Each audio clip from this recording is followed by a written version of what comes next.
Bangshal court থেকে বেরোতেই বিক্ষোভের মুখে পরেশ পাল। বেলেঘাটার প্রাক্তন তৃণমূল বিধায়ককে দেখেই চোর চোর স্লোগান।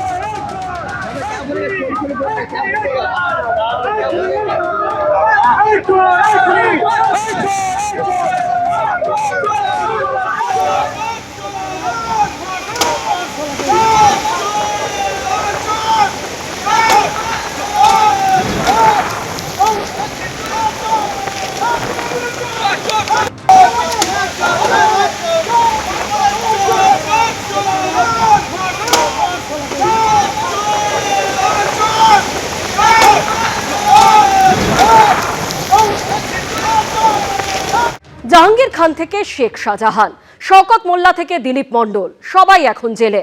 মঙ্গলবার তাদের নাম নিয়েই বিধানসভায় ফের সুর চড়ালেন মুখ্যমন্ত্রী শুভেন্দু অধিকারী।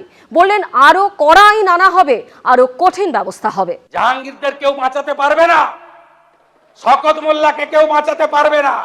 এক একটা নাম, এক একটা এলাকা চাষ ছিল এই নামগুলো। কেউ আবার ছিলেন জনপ্রতিনিধি, এমনকি মন্ত্রীও। রাজ্যে পালাবদলের পর কাউকে গ্রেপ্তার করেছে পুলিশ, তো কাউকে কেন্দ্রীয় এজেন্সি। রাজ্যে বিজেপি সরকার ক্ষমতায় আসতেই একে একে পুলিশের জালে ধরা পড়েছেন এদের অনেকেই, যাদের মধ্যেই অন্যতম জাহাঙ্গীর খান, ফলতার এক সময়ের বেতাজ বাদশাহ, অভিষেক বন্দ্যোপাধ্যায়ের অত্যন্ত ঘনিষ্ঠ তৃণমূল নেতা, যিনি আবার নিজেকে একসময় সিনেমার পুষ্পার সঙ্গে তুলনা করেছিলেন। আমরাও পুষ্পা, ঝুঁকেগা নেই। কিন্তু পালাবদলের পর ফলতার পুনর্নির্বাচনের আগেই ময়দান ছেড়ে পালান তথাকথিত পুষ্পা। সম্প্রতি নেপাল সীমান্ত থেকে জাহাঙ্গীরকে ধরে আনে শুভেন্দু অধিকারীর পুলিশ। মঙ্গলবার বিধানসভাতেও তার নাম শোনা গেল মুখ্যমন্ত্রীর গলায়। पुष्पा झुकेगा नहीं, उसका पुष्पा मार्केट ही नहीं, मार्केट छोड़ के भाग गया, জামানত জব্দ হয়েছে। ফলতার যদি জাহাঙ্গীর হন, তাহলে ক্যানিং এর শওকত মোল্লা, তাকেও গ্রেপ্তার করেছে পুলিশ। পালিয়েও রেহাই পাননি বিষ্ণুপুরের তৃণমূল বিধায়ক দিলীপ মণ্ডল। পুলিশ তাকে পুরী থেকে ধরে নিয়ে আসে। সন্দেশখালী শাহজাহান এখনো জেলবন্দি। ইডির হাতে গ্রেপ্তার হয়েছেন সোনা পাপ্পু।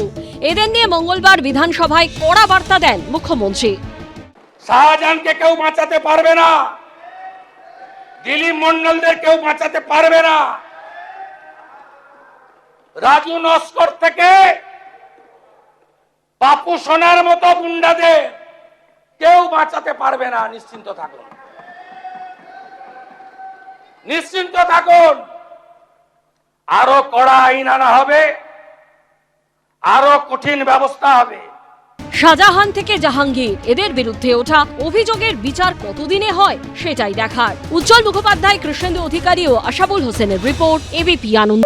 এবিপি আনন্দ, এগিয়ে থাকে, এগিয়ে রাখে।